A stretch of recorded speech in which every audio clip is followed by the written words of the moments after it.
Hello everybody, DJ Trains here. This video is going to be the start of a new series, a series which I'm calling Set Reviews. Now this series is going to be kind of different, because instead of looking at sets on my layout, unless the set in question of course is on my layout, we're going to be looking at random sets that I own and reviewing them. With this episode set being the 2011 Take and Play Rumbling Goldmine set. This set was released in 2011 for the Take and Play range. It came with this set, a piece of hill track in the back, and then of course Thomas, sporting a really interesting gold dust speckled livery. Let me just get him here so you can see. In terms of functionality, this set is pretty simple. You start it with Thomas here at the bottom, you push him all the way up into the mine, and oh no, the mine is crumbling and collapsing, which you can trigger via this silo.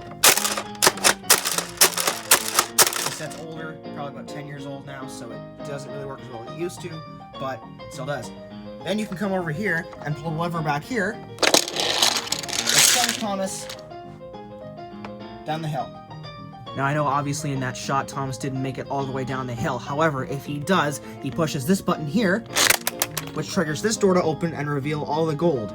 And on a normal set, these two pieces of gold would fly off here, but mine didn't come with those gold pieces, so yeah.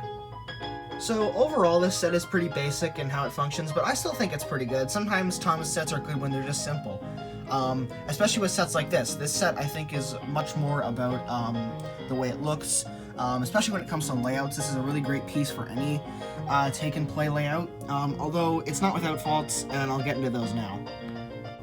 One of the things I don't like about this set is the detailing, and it's not that there's none there. There is quite a bit of it, actually. It's just that it's really hard to see, and it's not colored very well.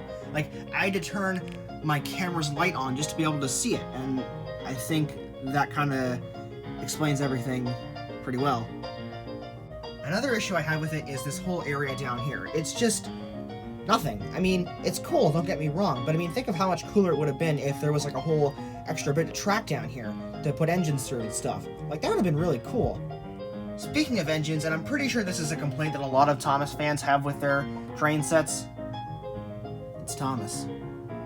Don't get me wrong, the Thomas here isn't bad, it's just kinda eh. Like, it's got some pretty decent detailing with the gold specs, but I don't know.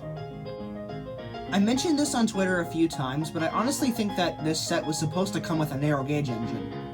And whoever was making these sets at the time, pretty sure it was Fisher-Price, said, oh crap, it won't sell well with a narrow gauge engine, put Thomas there instead. Cause imagine if this set came with like Duke, or Skarloey, or hell, even Duncan. And the worst part is, as I previously stated, the Thomas we got, while not horrible, isn't exactly above average. Another thing I want to point out that isn't really a flaw, but isn't exactly a strength either, is the way this set functions as a train set. To be specific, how it would function on a layout. And I gotta say, while this set definitely does function pretty well on a layout, it doesn't always. Like, the two switches on either side offer a really nice through line, and the hill in the back offers a nice kind of branch line connector, but it doesn't really function that well when you put it, say, on the end of a line. Mainly because there's no place to turn around.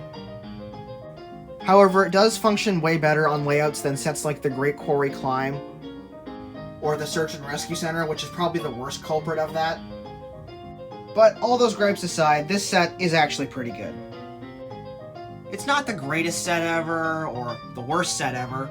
It's just kinda in between, and I think it works just fine as that. With some pretty good coloring and detailing, a nice Thomas, a fairly good track layout, with an overall just fun, cozy design. I'll give it a B-.